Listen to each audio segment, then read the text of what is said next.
Hindi man kasama sa naaktuhang natutulog sa inspeksyon ng NCRPO, malaki raw ang posibilidad na maging ang mga hepe ng mga pulis na nahuli ay masisibak din. Nabigyan na sila ng warning even before. They had their chance also to do better.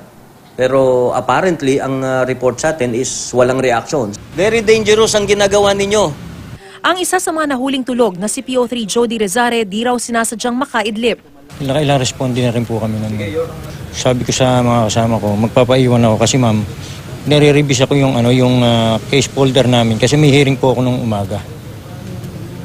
So kailangan Binasa ko lang po, medyo baga inantok po, naidlip lang po. Hindi na po maulit ma'am. Wala roon ang kanilang hepeng si Senior Inspector Ferdinand Duren na nahuli ring tulog. Pati ang PCP Commander ng Sukat Muntinlupa na si Senior Inspector Mark Oyad na nahuling umiinom sa istasyon ay wala rin sa bikutan. Naroon naman ang kainuman ni Oyad na si PO2 Michael Del Monte. Hindi niya kinumpirma ang pag-iinom sa loob ng presinto.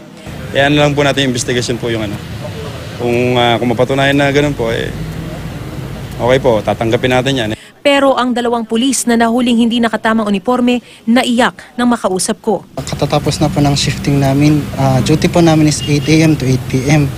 Ngayon po, nag-extend po kami ng mga ilang oras para lang po matapos yung mga compliances namin, which is ipapasa na namin next day.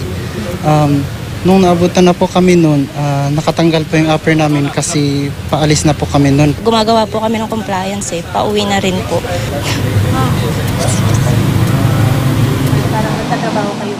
Hindi man daw sila ang direktang nagkamali, nais pa rin silang papanagutin ng pamunuan ng NCRPO sa bisa ng command responsibility na isa raw sa mga paraan para makintal o maukit sa bawat pulis ang disiplina, responsibilidad at pagiging laging handa, lalo't nananatiling nakataas sa full alert status ang kapulisan. Maris Umali, GMA News.